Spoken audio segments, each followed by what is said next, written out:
Chairman Crapo, Ranking Member Brown, members of the committee.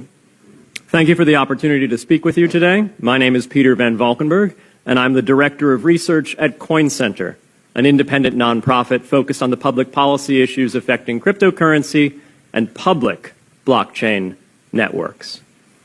What is Bitcoin? Bitcoin is the world's first cryptocurrency, and it works because of the world's first public blockchain network. What does Bitcoin do? It's simple. It lets you send and receive value to and from anyone in the world using nothing more than a computer and an internet connection. Now, why is it revolutionary?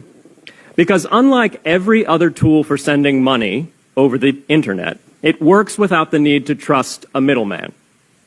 The lack of any corporation in between means that Bitcoin is the world's first public digital payments infrastructure. And by public, I simply mean available to all and not owned by any single entity. Now, we have public infrastructure for information, for websites, for email. It's called the internet. But the only public payments infrastructure that we have is cash, as in paper money. And it only works in face-to-face transactions. Before Bitcoin, if you wanted to pay someone remotely over the phone or the internet, then you could not use public infrastructure. You would rely on a private bank to open their books and add a ledger entry that debits you and credits the person you're paying. And if you both don't use the same bank, well, then there'll be multiple banks and multiple ledger entries in between.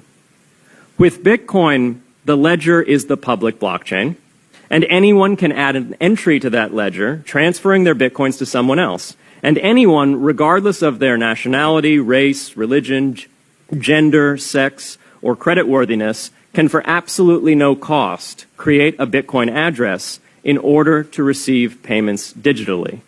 Bitcoin is the world's first globally accessible public money. Is it perfect? No. Neither was email when it was invented in 1972. Bitcoin's not the best money on every margin. It's not yet accepted everywhere. It's not used often to quote prices, and it's not always a stable store of value. But it is working, and the mere fact that it works without trusted intermediaries is amazing. It's a computer science breakthrough, and it will be as significant for freedom, prosperity, and human flourishing as the birth of the internet. And Bitcoin is just the beginning. If we can replace private payments infrastructure, then we can replace other private choke points to human interaction as well. Now, why should we want to build more public infrastructure? Why should we embrace blockchains over corporate intermediaries? Why should we tolerate their inefficiencies and work to make them better? Why should we want the pioneers of this technology here in the United States and not fleeing overseas? A simple reason. Because the corporate intermediaries providing today's critical but privately owned infrastructure are becoming fewer, larger, and more powerful, and their failures are increasingly grave. So roughly half of all Americans, 143 million people, had their Social Security numbers exposed to hackers because of a breach at Equifax.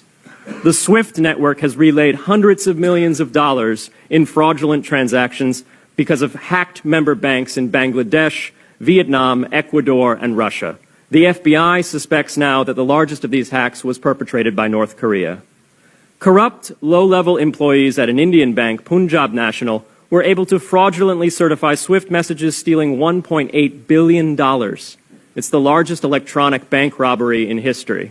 In fact, it's the largest bank robbery in history. In October 2016, an estimated 1.2 million internet-connected devices were hacked and turned into a botnet that for several hours made prominent websites unavailable across Europe and North America, including CNN and Fox News, the New York Times, and the Wall Street Journal. Increasingly, physical machines are being connected to the internet to augment their capabilities. They're wired through servers that are owned and maintained by private and trusted intermediaries, the so-called Internet of Things. Pacemakers from St. Jude's Hospital have been hacked. Baby monitors from TrendNet have been hacked.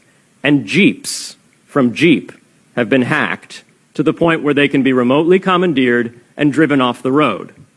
Now, those vulnerabilities are inescapable in systems that have single points of failure. It doesn't matter if the point of failure is a corporation or if it's a government. There shouldn't be a single point of failure. Similar choke points existed before the internet. If you wanted to deliver a message, you'd have to go through one of 3 television broadcasters or a handful of newspapers.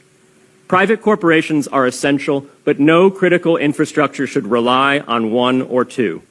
The internet removed single points of failure in communications infrastructure and ushered in a wave of competition among new media corporations building on top of its public rails. Blockchains can similarly disintermediate critical payments and IoT infrastructure. The technology is not yet ready to answer all of those questions today, but it is our best hope. And as with the internet in the 1990s, we need a light-touch, pro-innovation policy to ensure that these innovations flourish in America for the benefit and security of all Americans.